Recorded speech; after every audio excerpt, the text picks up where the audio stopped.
ჩვენ თუ დაუკვირდებით, დღესდღეობით კონფლიქტები არსებობს იმის გამო, რომ ადამიანები ვერ შეთანხმებულან რა არის სასიამოვნო და რა არ არის სასიამოვნო. არსებობენ ადამიანები, რომლებიც ფიქრობენ, რომ სასიამოვნოა ერთი კონკრეტული რაღაცა და არსებობენ ადამიანები, რომლებიც ფიქრობენ, რომ არა, ეს არ არის სასიამოვნო, აი ეს არის სასიამოვნო. და საერთოდ რაზე ვსაუბრობ ახლა მე თქვენ გეტყვით. მე დღეს შევეხებით დიასახლისების თემას. მიუხედავად იმისა, რომ დიასახლისებმა იციან რა მოსწონთ, რა არ მოსწონთ, რა ანიჭებთ სიამოვნებას, არიან ძალიან ბევრი დიასახლისები, მაგალითად, რომელთაც უყვართ კულინარია, ბავშვების აღზრდა, ასე ვთქვათ, ყურადღების მიქცევა და ამ ყველაფრისგან იღებენ სიამოვნებას. თუმცა არსებობენ ასე ვთქვათ, ქალები, მხოლოდ კარიერისტი ქალები, რომლებიც მხოლოდ კარიერაზე ფიქრობენ და მათთვის არის მნიშვნელოვანი მხოლოდ ეს საკითხი. და რის თქმა მსურს ახლა ის შეხედეთ, როდესაც თითოეული ადამიანი შეძლებს იმას, რომ ჩამოწეროს ფურცელზე მისთვის რა არის სასიამოვნო და სასიხარულო. და როდესაც წარმოიდგინეთ, რომ თქვენ ეს უკვე იცით, თქვენ ჩამოწერილი გაქვთ ეს ყოფილი, თქვენ რა მოგწონთ, რა გახარებთ, აი მაგალითად თქვათ, რომ 20 რაღაც ჩამოწერეთ, რაც თქვენ გახარებთ და გსიამოვნებთ. და იცით, რომ ეს არის თქვენი. თუ ვიღაც მოვა და შეგედავებათ იმაზე, რომ აი ეს სასიამოვნო არ არის და ეს არის სასიამოვნო, ეს ნიშნავს, რომ ეს არის მისი პირადი აზრი. მისი სტანდარტები და მისი, ასე ვთქვათ, მისი შეხედულება, ცხოვრებისეული შეხედულება და ადამიანი არის ძლიერი შინაგანად მაშინ, როდესაც შეუძლია რომ აღმოაჩინოს თუ მას რა მოწონს, რა სიამოვნებს, რა ახარებს და აი ეს ყველაფერი აკეთოს. იმიტომ რომ მხოლოდ მაშინ აქვს სიცოცხლეს აზრი, როდესაც ადამიანი აკეთებს ისეთ რაღაცებს, რაც მას უხარია.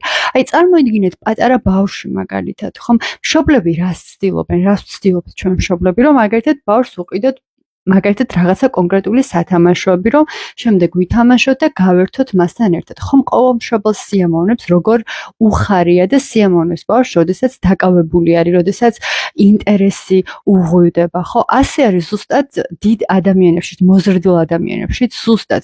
როდესაც ადამიანს შეუძლია, რომ ჰქონდეს ის, რაც მას უყვარს, მოსწონს, ახარებს, ეს ადამიანი არის სიცოცხლით და ბედნიერებით სავსე. და მაშინ შეხედეთ ახლა, როდესაც უკვე ადამიანი იწყებს ის თუ მას რა სიამოვნებს და რა უხარია ამ ყველაფერზე მართლებას თუ რატომ უხარია და როდესაც შეკამათებები მიდის, რომ აი ეს უფრო უკეთესია, მორჩა ეს ადამიანი ამ შემთხვევაში კარგავს უკვე ამ ყველაფერს და გრძნობს შინაგანად დაძაბულობას და ძალიან დიდ ნეგატივს, იმიტომ რომ დღეს ვაკვირდებით და ძალიან ბევრი ქალი დარწმუნებული არ არის იმაში, მიუხედავად იმისა, რომ იციან მათ რა უყვართ, რა მოწონთ, რა სიამოვნებთ, დღეს ტენდენცია ისეთი არის, მით უმეტეს მე გერმანიაში ვიმყოფები, აქ იცით რა მდგომარეობაა, აქ არის ფემინიზმის აღზევება და აი რო ვაკვირდები ხოლმე ქალებს, რომლებიც არიან დიასახლისები, დანაშაულის გრძნობა აქვთ. იცით როგორ მეკუშ? დანაშაულის გრძნობა აქვთ იმის გამო, რომ სახლში არიან დიასახლისები, არიან ბავშვებს უვლიან, სიყვარულში ზრდიან, დედობას უწევენ ბავშვებს, ამის გამო აქვთ დანაშაულის გრძნობა. ზეწოლა გარემოდან ძალიან დიდი არის. არ გიგონოთ რომ მე შეურაცხყოფას ვაყენებ ფემინისტებს. მე ვფიქრობ რომ ფემინისტები ეს არის დაჯგუფება, რომელთაც აქვთ თავიანთი ინტერესები და გაუმარჯოთ, ანუ ეგ არის თავიანთი ინტერესები, თავიანთი ცხოვრება.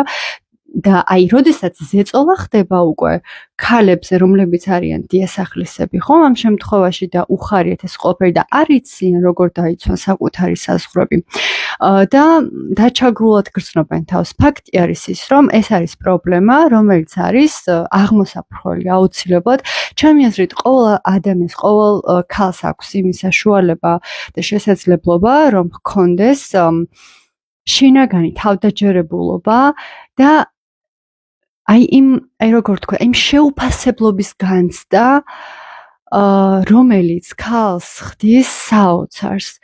და მე ყოველთვის ვიცახი, რომ როდესაც ქალები მოდიან ჩემთან, პირველი სესია არის ყოველთვის საჩუქრად.